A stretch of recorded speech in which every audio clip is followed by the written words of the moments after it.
Bonjour à toutes et à tous et bienvenue dans votre magazine 13 minutes. C'est une technologie utilisée par des centaines de collèges et de lycées en France. Elle permet aux élèves d'accéder à la cantine scolaire et vient remplacer les traditionnelles cartes papier ou magnétiques. Il s'agit de la biométrie. Nous sommes allés au lycée Schwilger de Sélestat pour en savoir plus sur cet outil.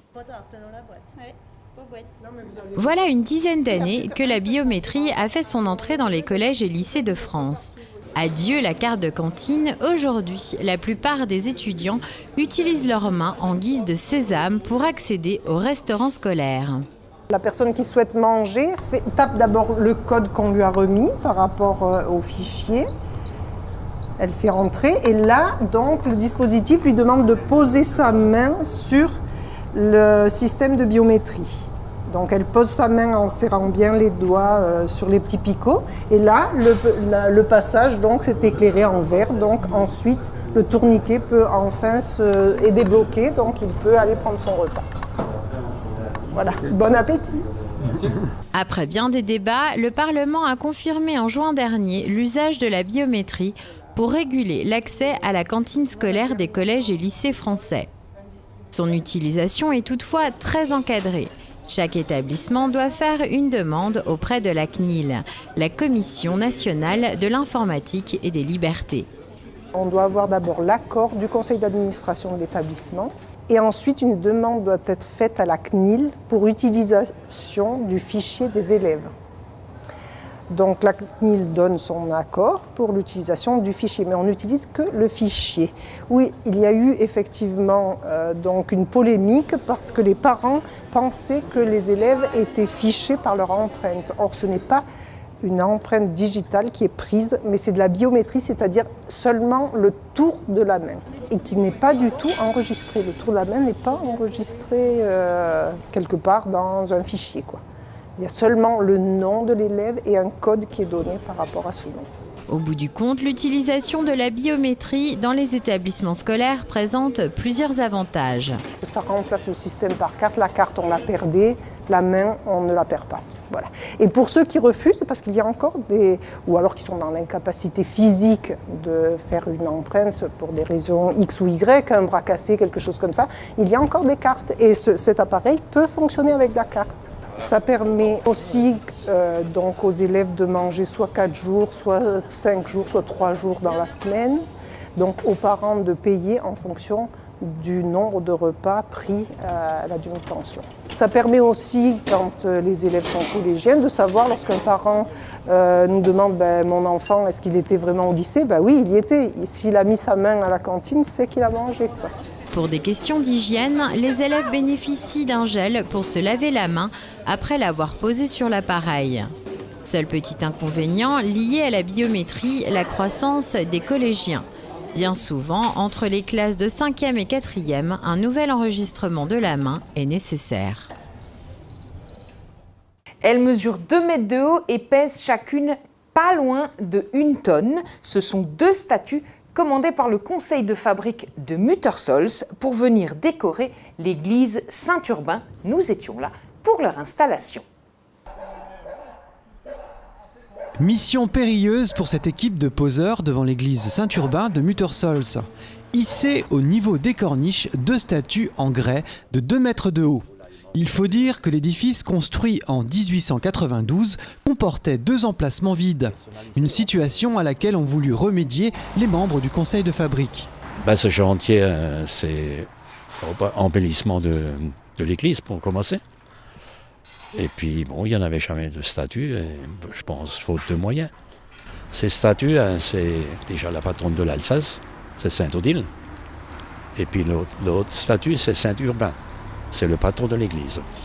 C'est à l'aide d'un treuil manuel que les poseurs ont monté les 2 monuments. Un travail qui s'est effectué en plusieurs étapes en raison de l'échafaudage. Oui, il faut passer avec la statue, il faut enlever les plateformes. Et progressivement, comme on monte, on referme de nouveau. L'auteur des 2 statues a suivi de très près leur mise en place. L'aboutissement de plusieurs mois de travail. Il faut compter à peu près 4 mois de taille effective, c'est-à-dire à partir du moment où le bloc est à l'atelier. Mais avant, évidemment, là, pour ce travail-là, j'ai dans un premier temps fait des esquisses que j'ai proposées à la commune de Muttersolz et au conseil de fabrique. Et ensuite, pour avoir une vision plus précise de la chose, j'ai fait un modelage en taille réelle. Et à partir de ce modelage en terre, j'ai fait un moulage en plâtre. Et de ce moulage en plâtre, j'ai copié, donc, avec une machine à copier. Donc c'est une machine ancestrale hein, où on prend les points et on les reporte sur la pierre. Au préalable, l'artiste a étudié la façade de l'église. Son aspect a conduit le sculpteur à opter pour des statues polychromées. La statue est très éloignée, hein, c'est pratiquement à 10 mètres de haut. Tout est légèrement surdimensionné, si on voit la tête, si on voit les mains, tout est pour effectivement retrouver de la présence à cette hauteur-là. Ensuite, la façade est très très uniforme et j'avais très envie donc de marquer un peu plus les statues en les polychromant, d'une part. Ensuite, il y a aussi la proximité de Fribourg en Allemagne, quand on voit la statuaire allemande de ce côté-ci du Rhin aussi. La polychromie est très souvent présente, ou était présente. Hein. Coût de l'opération, 31 000 €, subventionné par la commune à 14%. Le reste a été entièrement pris en charge par le conseil de fabrique de Muttersolz. Et maintenant, place à l'art et à la musique en particulier, avec la sortie d'un album consacré à un site vosgien culminant à 988 mètres, à savoir le Tenchel. Ce sont 2 musiciens passionnés qui sont à l'origine de ce projet, dont les premières compositions remontent à une dizaine d'années.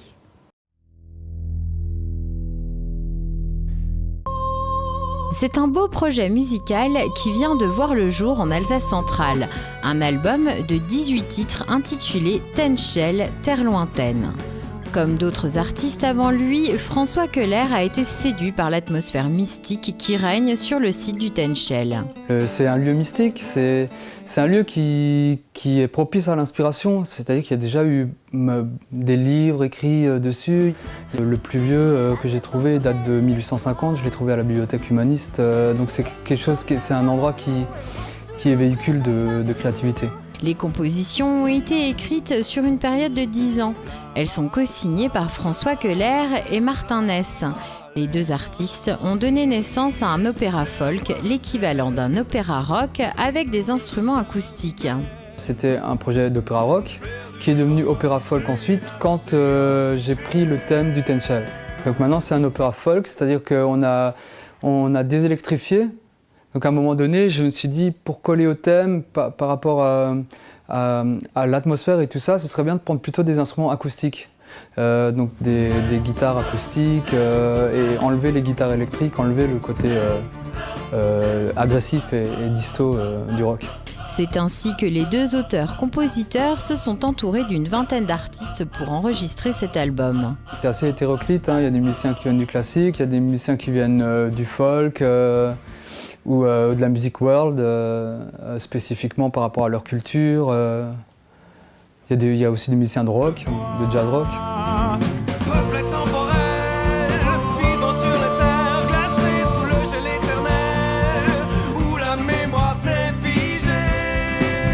L'album se divise en 2 parties. Une première est consacrée au site, une seconde évoque une légende. La première partie de l'album, c'est vraiment au Tenchel. Donc c'est des morceaux qui sont inspirés directement du Tenchel, qui sont bien dans le lieu, dans l'atmosphère du lieu. Et au bout d'un moment, on bascule dans la légende. On a pris une légende du Tenchel, c'est scénarisé. Il y a des personnages, donc il y a plusieurs chanteurs, plusieurs chanteuses qui entrent en jeu, avec des ambiances sonores pour créer un esprit cinématographique par moment. Là, on est dans l'épopée, c'est plus une histoire.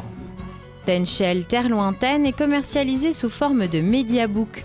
Comprenez un CD accompagné d'un livre.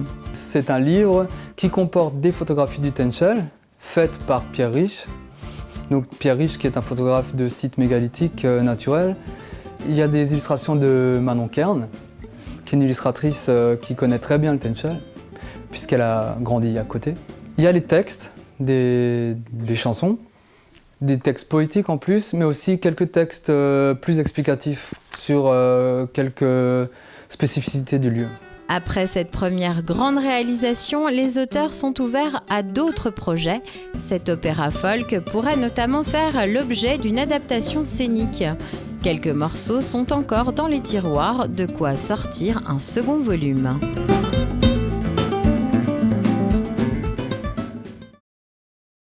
On continue dans le domaine artistique avec la découverte d'une illustratrice papier de Célestat.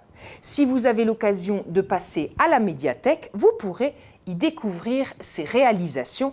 Elles y sont exposées jusqu'à la fin de l'année. Rencontre avec Camille Eplin. C'est dans un coin de son salon que Camille se consacre pleinement à sa passion, l'illustration sur papier. C'est après avoir répondu à une commande que l'envie de se mettre à son compte lui est venue. Alors j'ai eu l'opportunité de rencontrer quelqu'un qui faisait des stickers. Voilà, son univers nous plaisait beaucoup et il avait besoin d'un illustrateur. Donc tout a commencé comme ça. On m'a demandé de dessiner, ça a plu, j'ai continué. Ça a tellement plu que j'ai pu m'installer à mon compte. Voilà, m'installer et au fur et à mesure, j'ai eu d'autres clients. Et c'est au fil du temps que Camille a trouvé son style, des créations qui s'adressent aussi bien aux enfants qu'aux adultes. À force de travailler, de dessiner, on commence à avoir un petit peu son style. J'ai toujours dessiné des piou-piou, donc ça, on me reconnaît beaucoup là-dessus. Ils ont beaucoup évolué. Et là, ça fait plusieurs années que je fais du papier. Donc vraiment, j'essaye de garder ce style-là et de me développer là-dedans. Alors ça a été beaucoup de la décoration de chambre d'enfants. J'ai fait un petit peu du livre, des jouets, des choses comme ça. Et j'essaye des fois de faire un peu adulte, un peu carte postale. C'est des choses qui me plaisent en fait, voilà. Et le processus de création commence systématiquement par un croquis. Alors toujours par un croquis, plusieurs croquis. On a une idée, oui en général je dessine, on peaufine. Des fois je travaille sur ordinateur aussi. Donc là, je reprends mon dessin sur ordinateur, ça dépend un petit peu du projet. Après, je sélectionne des couleurs. C'est souvent les couleurs en fait, qui me donnent un peu plus d'idées. Donc une fois que j'ai mes couleurs, là, je commence à me lancer, voilà, à découper, à assembler, à coller. Camille a été accueillie par la médiathèque de Célestat pour y présenter son travail. L'occasion pour elle d'animer 2 ateliers de la section enfants. Exercice du jour, reproduire un des personnages figurant dans l'exposition. Pour mettre les lunettes, on va rentrer les lunettes en dessous des moustaches. Ah, on range les lunettes. Voilà, on y rentre. Comme quand on les met sur la tête. Ah, je suis d'accord. Aujourd'hui, Camille privilégie la confection de pièces uniques. Présente sur Internet, elle s'est également associée avec une boutique de Célestat pour mettre en vente ses réalisations. Parmi ses projets, la publication d'un livre autour de son personnage de Castor, en partenariat avec une auteure. C'est la fin de cette édition. Merci de l'avoir suivi et merci pour votre fidélité. Et surtout, retrouvez-nous sur notre site internet tv2com.fr. À bientôt.